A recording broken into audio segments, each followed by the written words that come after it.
Hello everyone, welcome along to DigiShift 87, developing your charity's 2025 digital roadmap. If you haven't guessed by the jumper, this is our end of year 2024 DigiShift. We've had an amazing year with some great speakers, and today is going to be no exception to that. We're going to be talking about how you can explore everything from AI to data strategy to comms to service delivery, and hopefully you'll come away from this session with an idea of what you need in your 2025 digital roadmap. As always, you'll be joined by me, Ross McCulloch, founder at Third Sector Lab, and John Fitzgerald, Digital Evolution Manager at SCVO.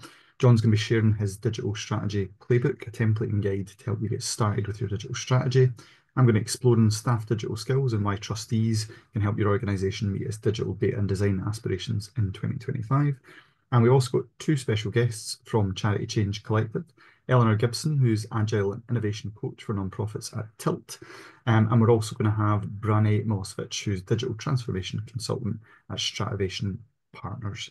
And you So, got without Carmen as well, Ross. sorry, Yeah, Carmen, got as well three. as my fault. Sorry, Carmen. I've clearly not had enough coffee today. Carmen Barlow, who is a digital strategy and transformation consultant. She's going to be talking through that kind of planning process of your digital roadmap. So, when drink more coffee, hand over to John. Okay, thank you very much, Ross. The first thing I wanted to say is there's a fair few perspectives today, and that's a really good thing because there isn't one magic answer for digital strategy. So you'll hear a bit from me, but I want to make sure there's time as well for Carmen, Brani, and Eleanor as well because those perspectives are really useful also. So hopefully in a second you'll see my screen. Um, I'm only going to go through a few slides really quickly because I want to make sure that we get a good discussion going as well. Um, And what I'm going to talk about is a few pointers in digital strategy, a bit of a practical example, and then introduce our digital playbook. So for me, I think a strategy is a very simple document. It doesn't need to be long or complicated. It's just a realistic plan that will make a meaningful difference to your mission. So it has to be realistic. It has to recognize where you're at now, but it also has to actually make a big difference in the end. There's no point having a strategy which doesn't really make a big difference. The other thread I wanted to pick up is that strategy is a team sport. So it's really important you have conversations across your teams. That's why we've designed a playbook too. And I think also why the Charity Change Collective, their approach also is about not just one person thinking very hard about strategy on their own, but about having those conversations to work out how you're going to collectively move and make progress. The final point for me, I think is really important, is you need to be an optimistic realist. And that's about recognizing that change is possible, but change can be hard. And often with digital, people hope, we can do this really quickly and make a very big step change in a short space of time. In reality, I think you need to move a bit more incrementally sometimes, and that's how you make success with digital. What I want to do is give a quick example now about how one organization I was involved with did some digital strategy. And I used to work at Friends of the Earth Scotland, and we set ourselves the ambition of having the best e-action system in Scotland. And the reason we did that is we needed a game-changing number of people to speak out against fracking, which was a very bad idea of extracting fossil fuels by breaking up rocks and capturing the gas that came out. And we had something in place. We had a very basic e-action system so people could send messages or letters to MPs and MSPs, but it wasn't really working well enough. So we need to understand what the problems were and how we could make it better. We did some really good creative work to make sure we had a really compelling microsite, a website, and some social media branding. And we also worked really hard to make this whole process really easy because doing a government consultation is not somebody's idea of fun on a Friday night. It can be quite hard to do, quite technical. So we worked hard to make a really good user experience. The results then, 60,000 people completed the consultation, which is a record in 2017. It's obviously been higher since, but that was a really big result at that time. A Scottish ban was put in place. Our email list grew by 300%. And the learning and systems that we got from that campaign helped set a new standard for digital.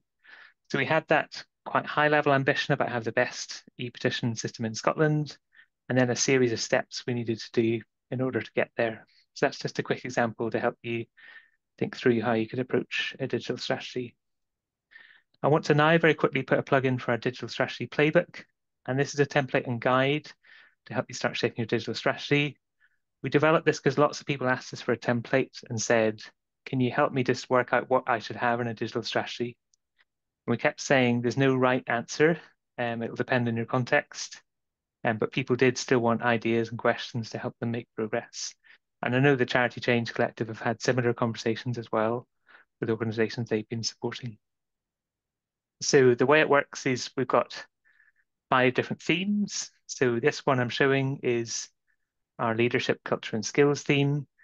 And we're asking 6 questions here. We're asking about what's working well, what's not working well, what assumptions have we got, what's at risk if things didn't go well, what does great look like, where could we get to, and then what are the key next steps. So you wouldn't put all of these answers in your strategy document. It would probably only be the things on the right-hand side, but by using these, you can start to make progress. And I know that when we get to our discussion, we hear from Brani and Carmen and Eleanor. They will give more ideas on how you can start having these collective conversations and making a strategy take shape. The last thing I want to plug is our digital checkup service. So this is a free service where you can get a baseline. It's a high-level baseline of your digital capability, and you can use it to get a sense of where you're at now, and you can book free one-to-one support as well to make more progress. So that's all from me. I've kept it brief. I'm going to shove a link in chat just now about our playbook, but I want to pass the time across. I think it's Eleanor's kicking off, is that right? Yeah. Okay. Thank you, John. That was super interesting.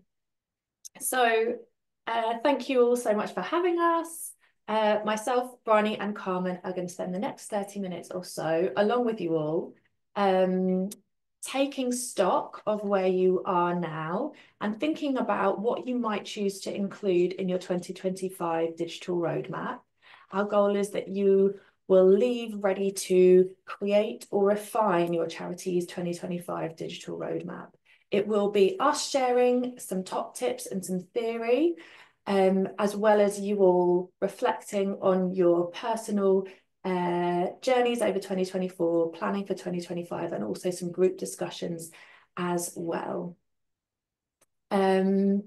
As John said, I'm Eleanor Gibson, I'm part of TILT, and we specifically support organisations to build agile charity roadmaps. We also have Brani, who's going to be sharing her top 2 tips to take into 2025 with you, and Carmen as well, who, as John said, is an expert and one of the best people I know at creating digital roadmaps as well that also drive transformation. So you've got some awesome brains in the room, and we're going to aim to share as much as we can with you about what we've learned so that you leave with everything that you need to create an awesome digital roadmap for 2025.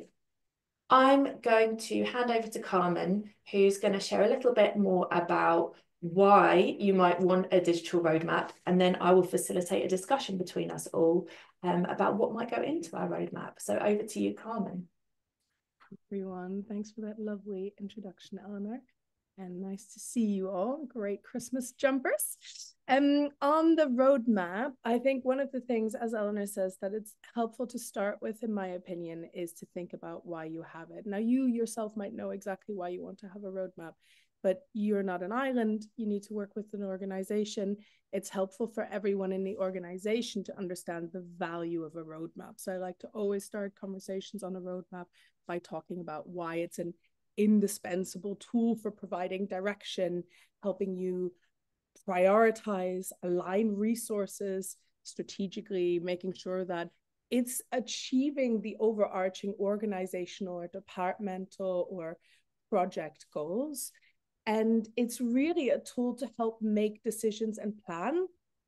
And it's not static. So it's always changing. So the reason we thought it would be useful to do this with you all today is that wherever you are on your roadmap journey, whether you haven't started or you have one that you're very happy with, or you're somewhere in between, it's an iterative process. It's always worth getting a closer look at it and seeing if everything that you thought was relevant is still relevant.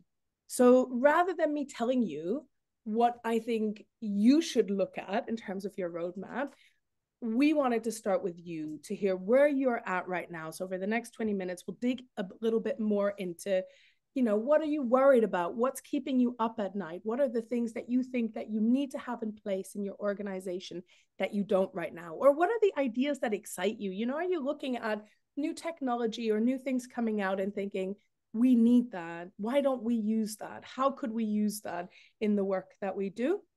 And I think it's really, basically, please be open-minded. What we'd like to do is just sort of look at these different things and how you might make it happen. And as Eleanor said, he will a fantastic facilitator will guide us through this discussion. And we've got a few questions that we'll ask you as a sort of guiding us through this. And we want it to be quite practical and interactive. So please try and whatever form you like to take part, do it by, raising your hand, jumping in, comments in the chat. But we want to think about your roadmap in practical terms and how we can make it more useful for you in 2025. Thanks, Carmen. So we have 3 questions. Carmen has 3 questions for you to answer. So as she said, grab a pen and paper if you want, get ready to note down your answers. We'll share each question one by one. And when Carmen shares the question, the invitation is to just take a minute to reflect on your own first. For the introverts in the room, I know it's nice to just have a moment to collect your thoughts. Think about the question from your perspective, your organization's perspective, and then we'll open the floor for a discussion between us all. What has the question thrown up for you? What questions has it thrown up for you? And then hopefully that will help you to have some ideas from across other organizations. And we'll have a bit of a moment or two to reflect on any themes we've seen from the answer to that question before we move on to the second and third question. So Carmen, over to you to get us started with our first question to reflect on to help inform our 2025 roadmap. Yes, so the first one is, what is keeping you up at night about 2025? And this is about, what are the challenges that you see coming? What are the risks to your work, to your organization? What's getting in your way of success? And this is really about looking, is there anything big, a daunting task, anything has been stuck for a while, any change needs to happen, and you're worried you won't be able to tackle it? So this is the first question, is what's keeping you up at night about 2025? John's kindly popped that in the chat. So just take a minute on your own to reflect on that question from your perspective inside your organization. Feel free to make a note on a piece of paper, in the Zoom chat, have a mooch around your room, and we'll be ready to share in a minute.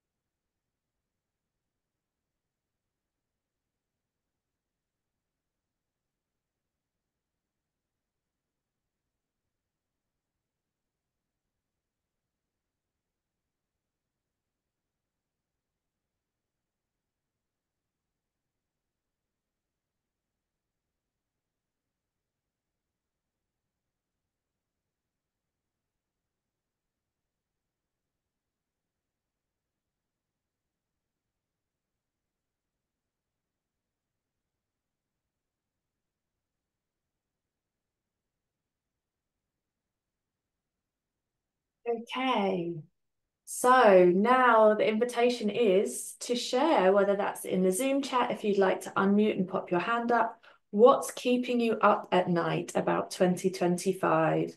It could be processes, tools, campaigns. We'd love to hear and start a bit of a discussion around.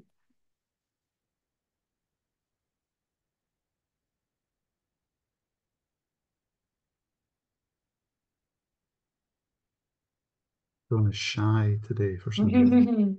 I can go first. Yes, would you, Carmen? Help kick things off. The thing, on everyone's minds for the last year, in a way that I know some of us are eye rolling at, is AI. But the reality is that a lot of organizations that I work with are thinking about how can they use AI to be more efficient, to be smarter, to save time, to, you know, it's a new shiny thing and everyone wants to use it. And the thing that I'm quite worried about is how do we use it ethically, sensibly, and what does good policy look like around it? Because I think a lot of people don't think about the fact that, you know, we're very worried about data breaches, but we're very happy to put marketing plans, budget, and all kinds of really fairly confidential things into ChatGPT to be like, oh, could you just check this for typos for me? And that's, you know, very understandable. It's a new tool and we're playing with it and it's great.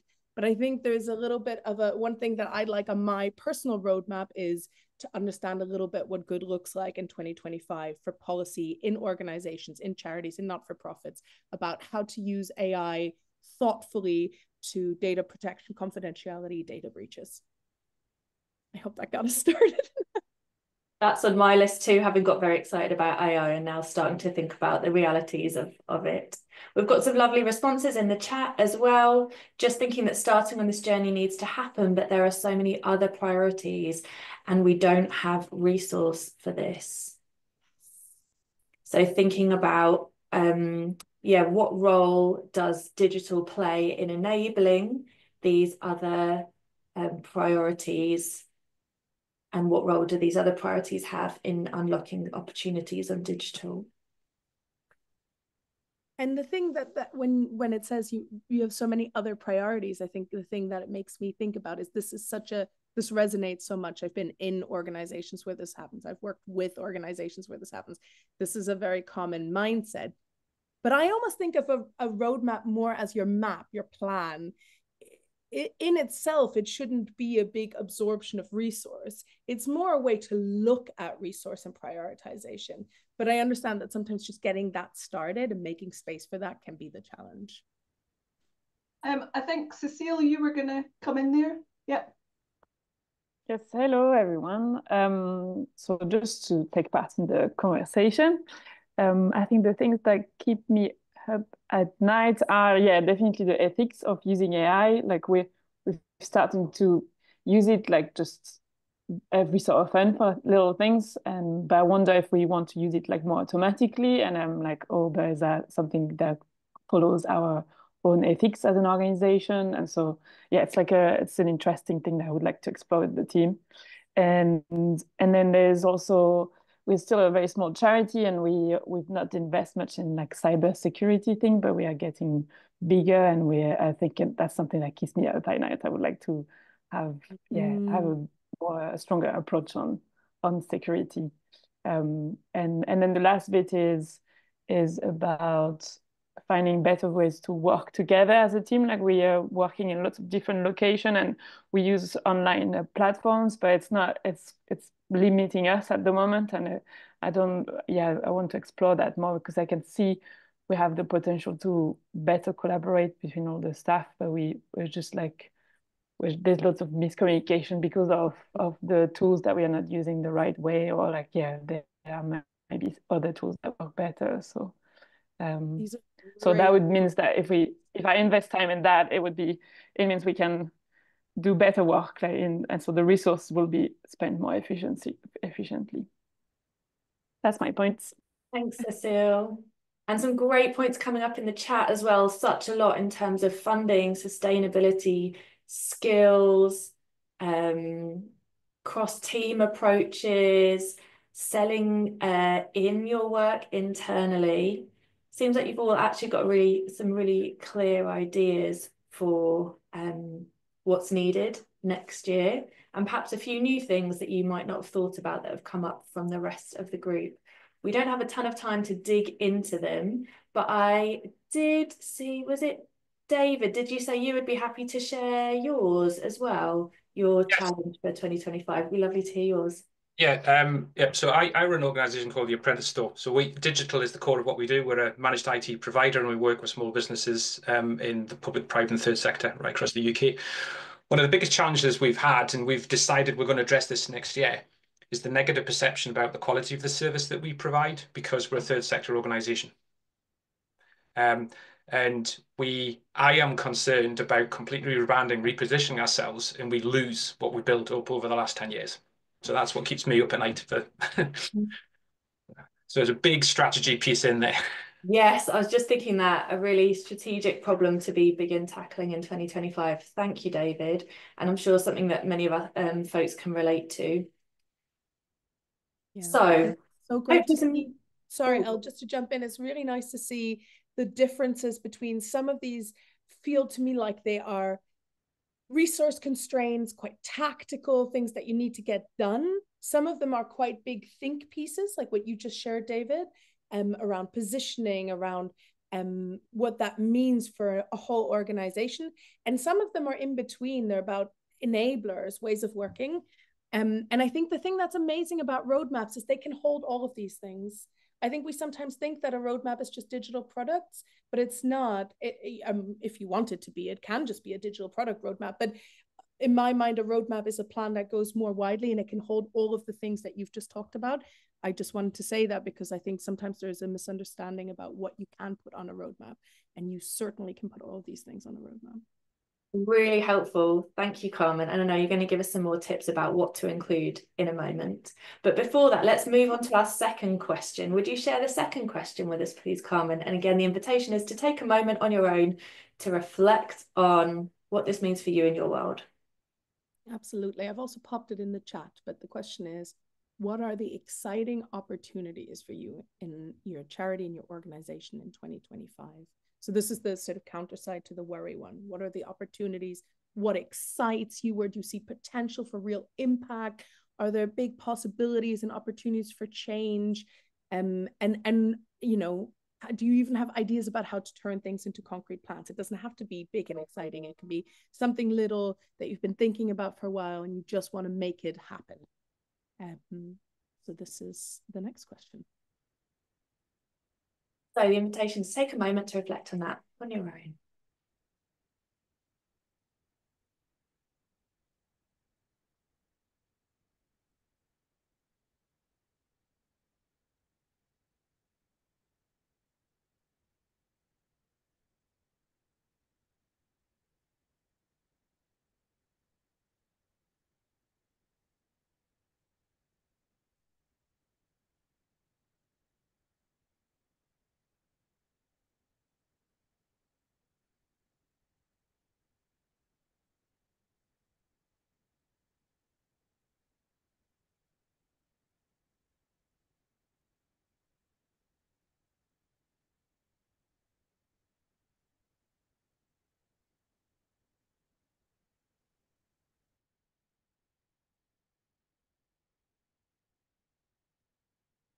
All right.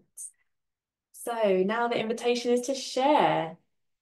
What are some of the opportunities? What's exciting you about 2025? We've got some responses already in the chat.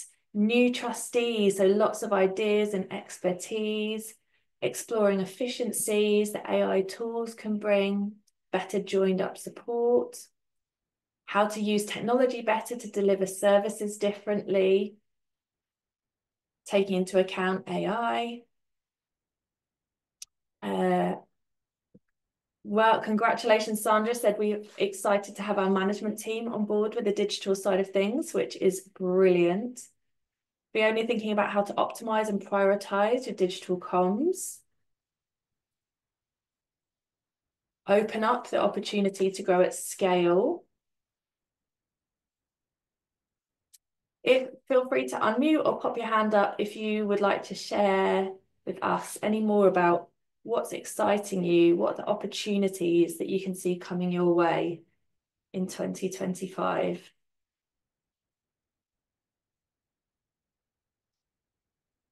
From my perspective, it's great to see how you're thinking of digital as an enabler for your organizational goals, not something separate, but instead a tool, a way to achieve what is your organizational mission, whether that's driving more efficiency, whether it's unlocking new opportunities. It's great to see that direct link between digital and what you're delivering. The other thing I think is interesting to reflect is that and maybe this is just a subjective perception, but that there was a lot more forthcoming in the challenges and fears than is in this sort of second question so far. And I think something that makes me think of is the reactive proactive dynamic of planning and responding, and what that means about your position within the organization and how strategic you're able to be. And that is by no means a critique. I know a lot of these teams are so stretched that just getting the work done and prioritizing within the massive pile of things that need to be done is the success. But I think there's also something I would encourage with roadmap thinking, which is about sort of pulling away from the day-to-day and the urgency that comes from the rest of the organization, and thinking a little bit about making space for this thinking, because I think we're all more naturally in that first question mindset. Thanks, Carmen. Yeah, I think one of the things that I'd like to add to what you've just said, Carmen, is that I think digital people tend to work in isolation, and the problems that we have, other people have had. So I think look for opportunities to collaborate to help solve the problem, because somebody's probably already had it. And whilst their solution may not be your solution, it may give you a pathway to your solution. Yeah. Great point. Thanks, David. And actually, I love how much in here is about collaboration. I'm seeing so much about better ways of working, about working together, about prioritizing together, both in question 1 and question 2 so far, which is great. It's great to see the desire to do that. Thank you all. Hope you've got a little inspiration from each other there. Carmen, would you introduce our final question to reflect on that will help to inform what you might want to include in your digital roadmap for 2025? Absolutely. What do you need to make this happen? So we've just thought about the things that worry you, and we've thought about the things that excite you. And now I'd like you to think about what resources, what support, what specific actions are needed to take you from these ideas, these worries, to make it real, tangible, to achieve progress. So I'll pop that in the chat. And it's, what do you need to make this happen? So again, take a minute on your own to reflect on that question and what it means for you and your organisation.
So the invitation is to begin to share. Thank you for those who've shared in the Zoom chat already.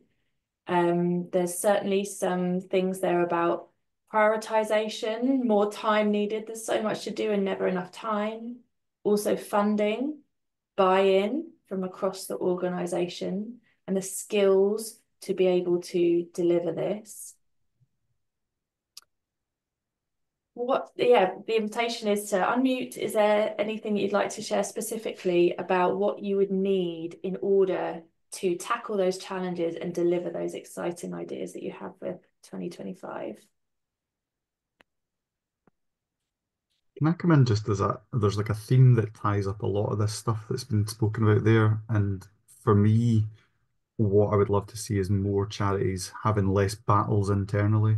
So like the battle of convincing your board, the battle of convincing your chief exec, the battle of convincing your staff that the new system is going to save them time in the long term. And actually, we talk about time, sometimes it's time of figuring out what we need, but actually often the time is gobbled up because someone wants to have 42 meetings before they'll ever commit to a decision. Yeah. And actually those internal battles, even if you call them battles or even accept that they are battles, they're often the thing that gobbles up all the time, and actually the energy and goodwill and momentum. Can I jump in on that, Ross? Because I couldn't agree more. I think, you know, we often talk about good cultures and what a good culture looks like. What does it mean? And I think a good culture is one where decisions can be made. And that means having clarity of your North Star, what the success look like. It means people being comfortable and confident and safe to make decisions because they understand what their role and remit is. It's really hygiene, basic stuff. But I think charities are so values-led sometimes that we get in our own way. This is at least my perspective. I call it, what were we calling it, Eleanor? Weaponized values. No, weaponized... Anyway. Purpose. There we go. Thank you. Yes, thanks. Yeah, weaponized purpose, because I do think that sometimes we just think we all have such good intentions and that's enough. But actually having plans, having roles and remits, having clear priorities, having well-defined success metrics, that's what's needed to not get into that infighting. And what I find particularly useful, obvious as it sounds, is to focus on making it clear to everyone around you how your work is enabling your organizational goals, making sure you do that so that, creating a direct link between the work that is in your roadmap and the organizational goals, whether that's long-term or short-term. Yeah. So those are the 3 questions that we would recommend, that, you know, now you've got a sense of what might be on your roadmap. Carmen is going to share a bit more of her expertise in how to turn the answer to these questions into an actionable roadmap. So over to you, Carmen. Thank you, Eleanor. Yeah, I think from this discussion, it's clear that this is complex and we're not all in a place where we have perfect roadmaps that we feel we can work from, and that's fine. So what I thought would be useful is for me to share a bit about how I approach roadmaps in all their different forms. And the first step for me always with that is, so there's 3 sort of steps with subsections. The first step for me is always about the defining of the why. Why do we have a roadmap? Why do we need a roadmap? And that's, like I said earlier on, that's a little bit for you, but it's actually a lot for your stakeholders and the rest of the organization. So saying, you know, the roadmap provides us with clarity of direction. It aligns our teams around shared priorities. It's a map. It's a way that we know where we're going and what the next sort of key points are that we're trying to reach. And it helps take us from a space of being overwhelmed with the things that need to be done into a place where there's one thing happening at a time and they have achievable goals and visions to them that we all understand. So I think it's so important. You cannot say it enough. The why do you have a roadmap? Tell everyone about it. Write it down on a big piece of paper. Hang it everywhere you need to. Make sure that every document about the roadmap makes clear why you have it, because you want to make sure that everyone feels it's a valuable piece of thinking and a plan that they're behind. And then the second sort of phase, if you like, for me is the getting started. So I think a lot of us get sort of a bit stuck at this point where, like, you know, I don't have time to do a roadmap and I don't have the resources to deliver the roadmap, and where would I start and what does it even look like? You know, I've had questions like, do I write it on paper? Do I put it in an Excel? I'll talk a little bit about different formats that you might find useful. But for me, the first thing you do is you answer the questions that we've just gone through. What worries you? What excites you? How could you get it done? That's already, in terms of a brainstorm, as much as I think you need to just get started. We're not looking for perfection. We're looking for MVP, minimal viable product. What does a few ideas on your roadmap look like? I think the most important thing to do here is look at your goals. What are your strategic goals? What are you trying to achieve? Do these ideas align with those? So when organizations say we want to do AI, my first question is, what for? You know, of course AI is exciting, but what are you trying to achieve? So it's the strategic alignment. Then to me, the second thing there is about looking at readiness, you know, capabilities and capacity, extra resource. You want to be realistic. You don't want to have a plan that overwhelms you and causes fear. So look at what are the ideas that you can make happen and what would need to be true for you to make the other things happen. And then you use that as a way to prioritize. So you're prioritizing these ideas against how they achieve your organizational goals and your resources. That does sound easier said than done, because lots of questions at that point come up, like, okay, well, I want to have, you know, using David's example, we need to reposition, or do we need to think about whether we need to reposition. So maybe the first step is research, and then maybe the research breaks down into different groups you need to research with, and then maybe you want to test different things. So one idea can suddenly feel quite complicated. And that's where I think it's important to start breaking things down. What are the understood, actionable steps that you need to take to make progress on this first item on your roadmap? And doing that with all the sort of, I would, you know, if you're doing your first roadmap, I'd probably start with no more than 5 to 10 items on your roadmap, and then try and break them down. It's a bit like a recipe. How would you break down the individual steps that takes to cook up that meal, that item? And then the next one is about where will it live? So this is a little bit this format question. I think people get quite sort of stuck on this. They're like, I don't know where it should go. Do I write it on paper? Do I put it in a Word document? Do I put it on Excel? Do I put it on Trello? Do I put it up on a wall? And I've seen everything. Amnesty has an amazing whiteboard up against the wall in the sort of public engagement part of the organization where the digital team sits, and it has physical cards pinned up with magnets. And once a month, all the key stakeholders go over there and have a stand up, and they go through the cards, they reprioritize, they update, they write new ones on the spot, and they slot them in.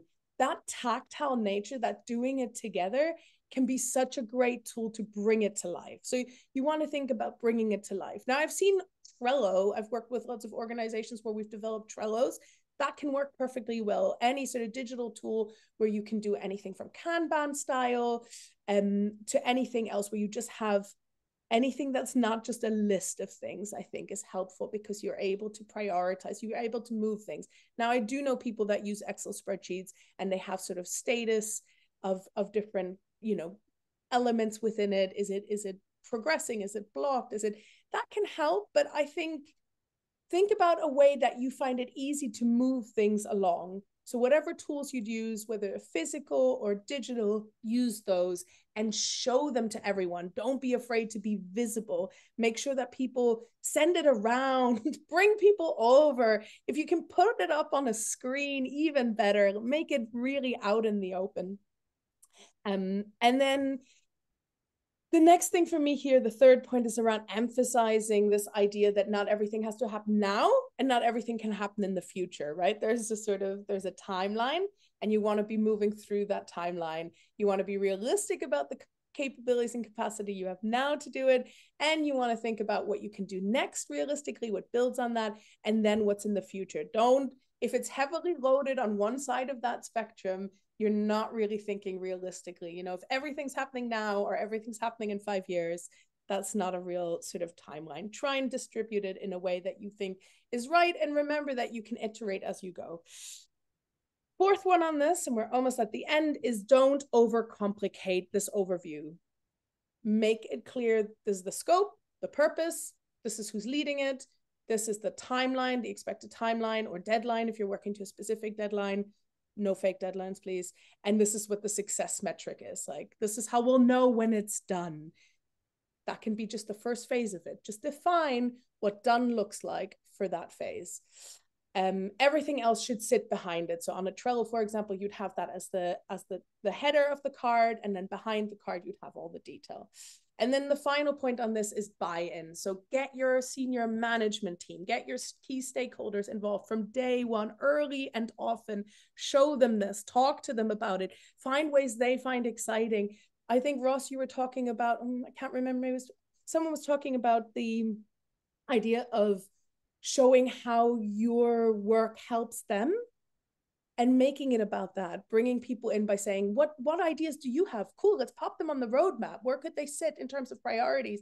What are they enabling in organizational goals, so they can see the thinking process you've gone through?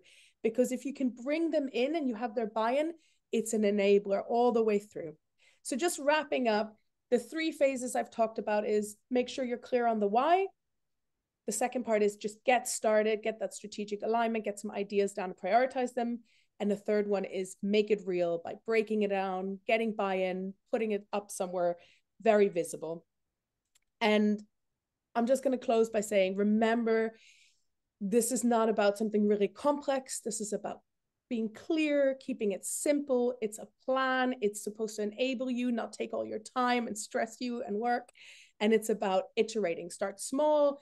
Every step towards the roadmap that you make is a step towards a better future. So those are my thoughts on roadmaps. Thank you, Carmen. In a moment, I'm going to hand over to Brani, who's going to share her 2 top tips. But before that, I wanted to remind you all, I'm going to share my screen if I can, also think about the how. So we've talked a lot about why you need your roadmap and how to make sure that your roadmap is linked directly to your organizational goals. We've talked a lot about what will be in your roadmap. This is my encouragement to you to think as well about including how you're going to work together to achieve it. There's lots of comments in the chat about how collaboration, bringing people together, is going to be key to delivering what you need to in 2025. This is a really cool model that we use at Tilt and find it really useful to help you organize your thinking around what might need to shift in how you're working together to really unlock the full value of your digital work in 2025. So our encouragement at Tilt is to think about where you might shift your ways of working towards the orange side of the diagram. So where can you be really clearly outcomes focused in your roadmap and in how you work together? So rather than saying we're going to deliver 3 workshops, instead focusing on the confidence increase in the people that you're working with. How can you bring a more networked approach internally and externally to your work, pulling together a small cross-functional team to deliver a new idea, working with other organisations so that you can really efficiently deliver something or improve on a challenge that you've identified for your 2025 roadmap? Where can you look to empower the people around you that you work with? If you're a leader, where can you use coaching questions to empower your team to find their own solutions? If you're part of a team, where can you also empower those around you to come up with solutions or tackle challenges? Where might you be able to experiment a bit more? Carmen's talked a lot about the role of a roadmap not being set in stone, but as something that you can adapt as you learn. So where can you bring some experimentation in? And finally, to reiterate Carmen's point, transparency is key.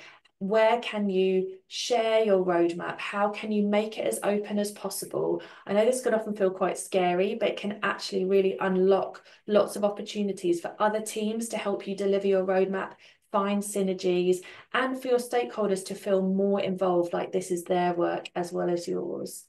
So I'll share a link to this diagram in the chat so that you can take a look at it. This is my plea to you to remember to also think about how you're working together as well as the why and the what.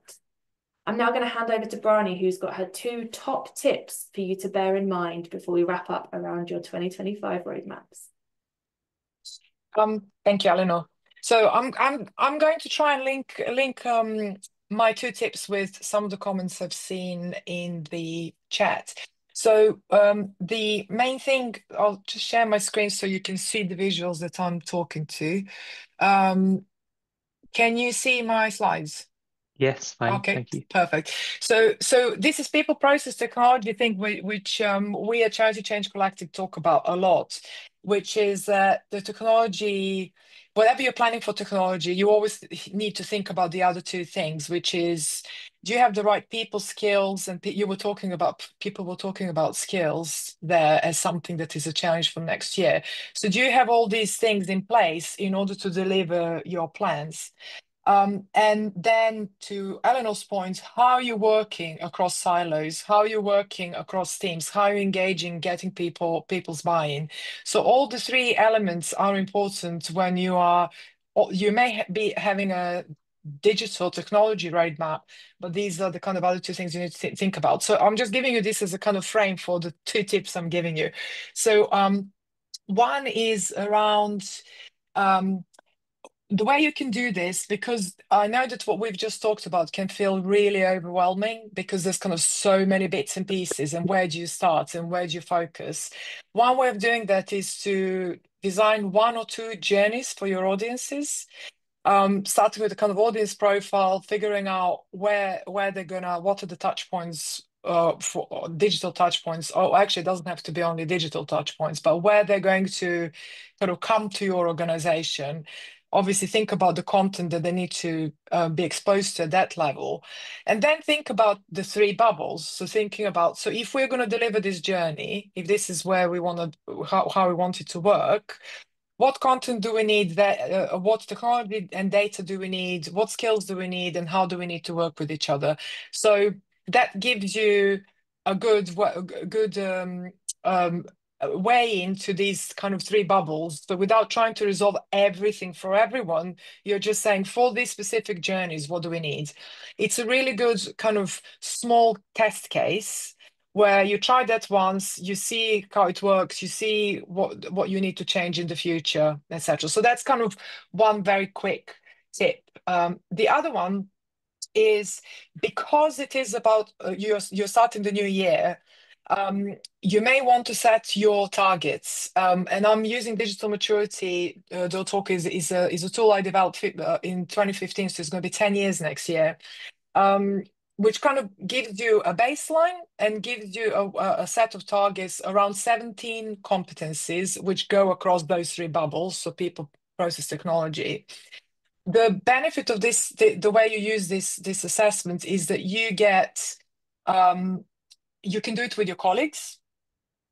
When you get results, this is what it looks like. So the bigger the bubble, more people have across the organization who fill in the assessment feel that the rating for that competency, in this case, let's say data, is about 2. So this is a benchmark, actually live benchmark from the website right now. So most of the people who filled in the assessment, which is I think about 900 now, think that their data is at a rating 2. So because you do it with across the organization with lots of people, you are basically getting them involved in the process. You can then, to Eleanor's point, work with them to prioritize and think about where you want to focus your energies for the next year, because you can't focus on all 17 competencies. So you need to focus on like 1 or 2 and say, right, we want to sort our data out, therefore we're going to do X, Y, and Z. And that means that by the end of the year, we're going to go from 2 to 3, for example. But what is important to also remember is that the baseline is there and targets are there to kind of give you access to hopefully funding, because you say, in order for us to go from 2 to 3, we need to do X, Y, and Z, and we need this amount of budget. So it's a good way of putting the case. It's a good way of communicating to the organization. The reason why we are prioritizing this, because we need to get from 2 to 3. But what is also important is that the ratings can go up and can go down, because sometimes once you get into the area of known unknowns, from some, if you know that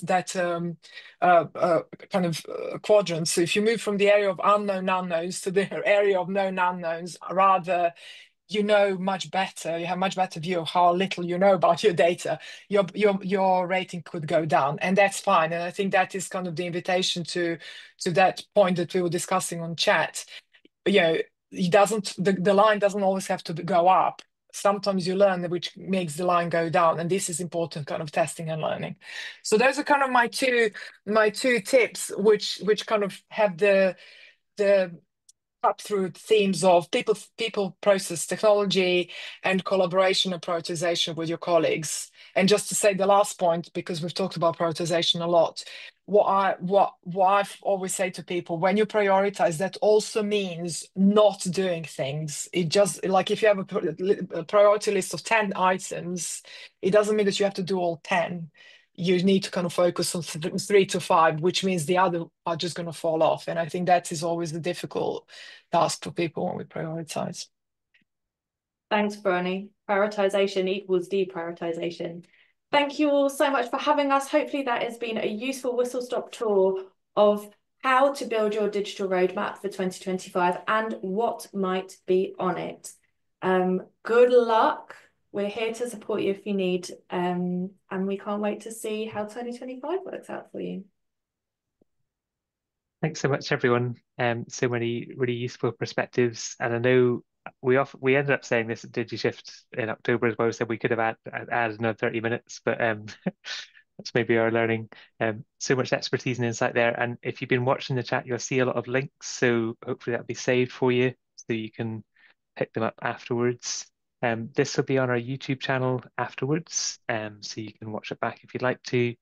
And we'll probably do a quick email to round up the various links, because there's a lot of really good resources that people have shared. Make sure they're available to you.